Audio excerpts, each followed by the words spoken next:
Welcome back to another episode of the CBC Coaches Show. I'm Erik Holth. I'm here with the men's basketball coach, Cody Henson. You guys wrapped up your season last week at Williams Baptist. Talk about how that game went for you guys, Coach. Yeah, I thought, Williams is a tough matchup with a few of their bigs and bigger guys down low. Thought our guys did a really good job of battling. Thought we played an exceptional first half. Went in the locker room at halftime, up 6. Came out the second half. About the 8-9 minute mark, we kind of just got a little gassed. We were kind of short on our bench, so we didn't sub a ton of guys, and our starters got kind of a little tired, and Williams kind of capitalized on that, and ended up pulling away at the very end. But I thought overall our guys battled, played very hard. We kind of zoned them a little bit, so it was something that we typically don't do. And I thought for not much practice time on the zone, like the guys did a really good job in that game. So talk a little bit about Caleb. Now he stepped up, he led y'all in scoring in that game. Yeah, it's always nice, when you're having a true freshman step up the way Caleb has throughout the season. I mean, he continues to keep getting better and better, and allowing the game to come to him, and letting it slow down and reading things as they come. But I think he does a really good job of attacking the rim and getting downhill and putting pressure on the defense, whether it's him scoring or him setting up other guys. So I thought he did a good job on last Thursday. Conference tournament comes up this week. Friday, you guys play Crowley's Ridge in the quarterfinals. Talk about that matchup, Coach. Yeah, I mean, first and foremost, I told my guys it's never easy beating a team 3 times. So don't think this is about to be some cakewalk. They're going to be on high alert. They're going to come in with their best game plan, just as we are. And I think we got to make sure that we're dialed in and take it one game at a time. And I just told our guys if we want a chance to put ourselves in a position to win a conference championship, there can't be any excuses. Whether it's my knees hurting, my ankles hurting, I'm not shooting the ball well. There just can't be no excuses.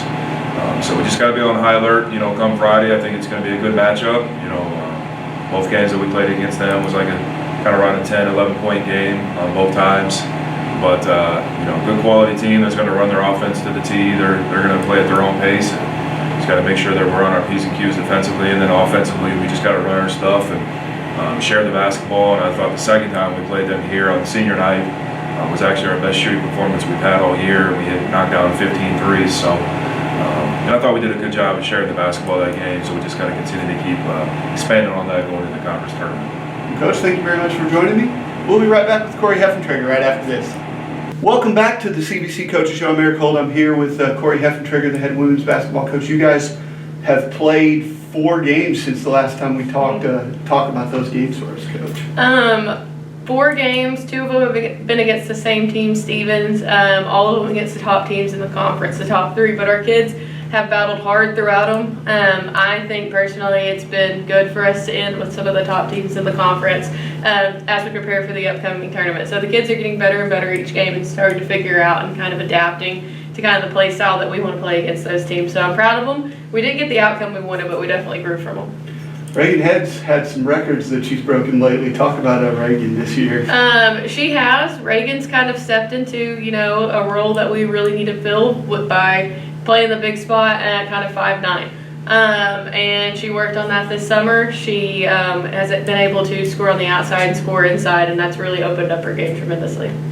Friday, it's conference tournament. Stevens is the opponent. Mm-hmm. You've played them twice real recently, so talk about that for us, Coach. Kind of a weird scenario, playing them 3 times in I think 10 days. One of those games was made up due to the snow, and that's just when we could play them. First time, lost by 26 or 28 points at their place. Here last week, we changed it, played better, lost by 8. And, the kids are upset by that. They always want to win. They want to win the last game here. But, I've been kind of telling them it's hard to beat someone 3 times.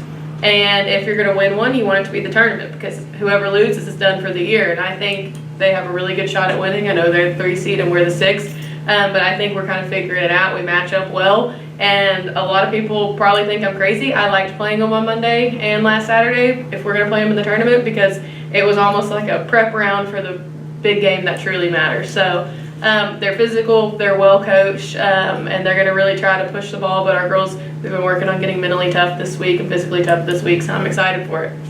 Coach, thanks for joining me, and we'll be back with Keith Hinson right after this. Thank you.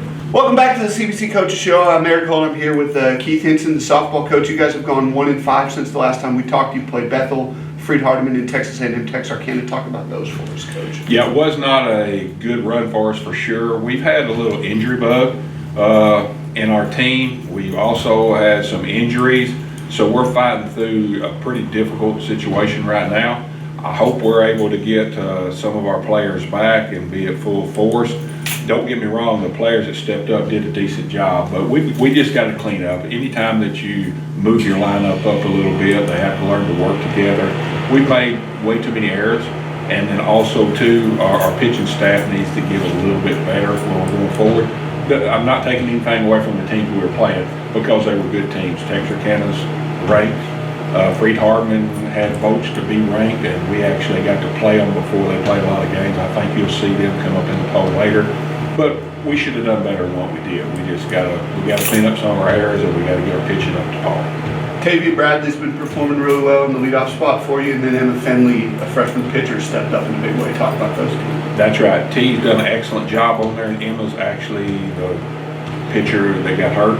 I'm not sure exactly where she's going to be. She got to throw a little bit in the first game, and then she ended up getting hurt after that. So we didn't have her for the Texas A&M games, and we haven't had her since. So hope to get some good news on her this week. You guys play Dallas Christian and Missouri Valley this weekend. Dallas Christian Friday, Missouri Valley Saturday. Talk about those matchups. Yeah, that's our first home series for the weekend. Looking forward to that. Most of the sickness, I think we've got out of our system. We still got some injuries. I know there's going to be 3 girls that's probably not going to be available for this weekend. Hopefully after next week they will be available. But we're looking forward to it. I know the team's looking forward to it. We've got to protect our house, and it starts this weekend. Coach, thanks for joining me, and we'll be right back with Dr. Aaron Brister right after this. Thank you. Here we are back on the CBC Coaches Show. I'm here with the baseball coach, Dr. Aaron Brister. You guys have played quite a few games since the last time we talked, Coach. You've played College of the Ozarks, Dallas Christian, and LSU Shreveport. Talk about those games. Yeah, well, it's been up and down, right? So for us, coming off of 2 weeks of 6 games. That's a lot of baseball. So I think there may be a little fatigue in there with our guys. We had, two close games against C of O. We lost both of those. They're always got a really good club.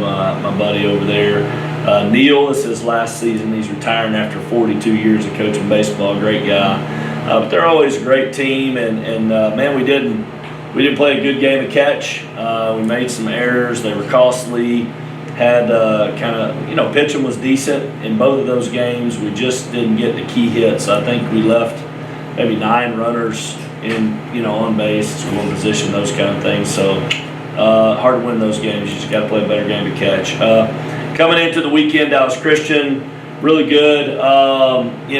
Again, good friend, Denny Dixon over there. He's been coaching a long time. They just class act program, good Christian school there, and the AD and I are buddies. And anyway, it was good. They came in. We haven't hosted them in a while. I think the last time they were here, we were in the NCCAA. We hosted a regional and got to have them here, but that was fun.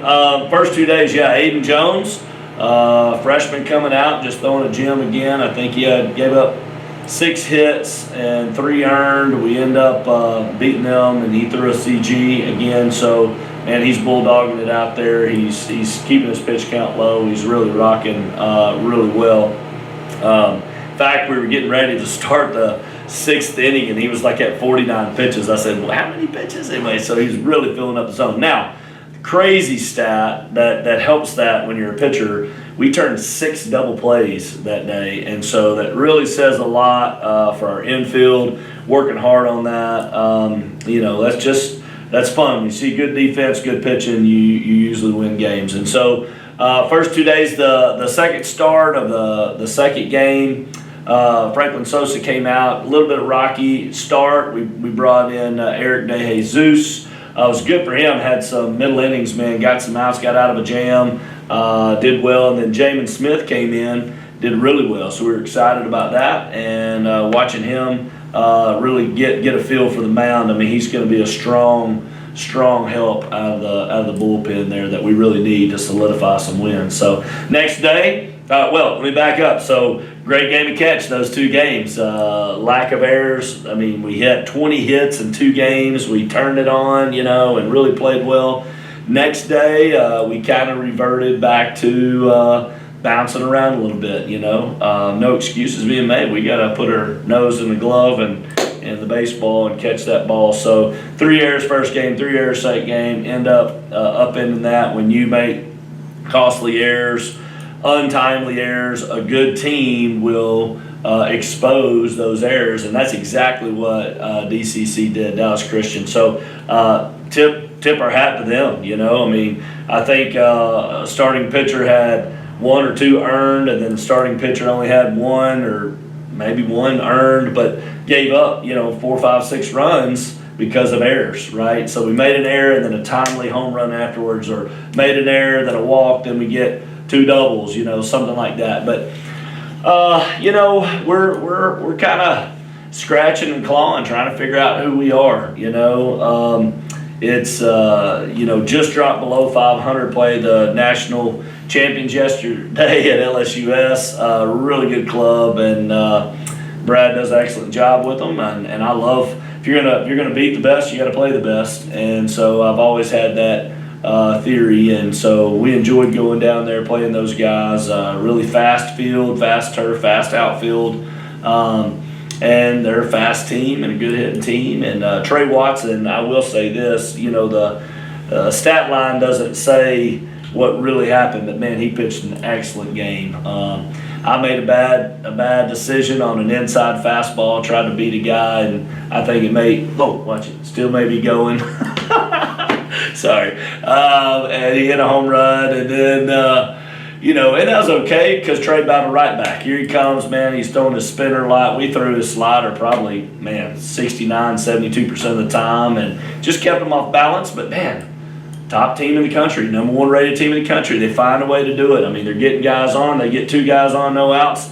They're bunting them over. They're executing. They're delay stealing. They're doing things. And so that was the talk with my guys. You take a great team like that and you say, hey, these guys win the national championship. This is what it takes. Execution, execution, execution. Now, they made an error, and we did a great job executed. We came in and scored against their error after that. We did what we say. So we just didn't do it more times than they did. So we did boot it around a little bit that first inning. I think it was nerves, big scene, big team, but we got to get over that. Got to get over that hump. If we're going to win this conference like we're planning on doing, if we're going to make that splash to try to win that conference tournament, then we've got to be prepared. So excited about this weekend. We got a new team coming in, Calvary University out of Kansas City. The head coach there ran travel ball leagues and very competitive leagues, so he's going to have some good players.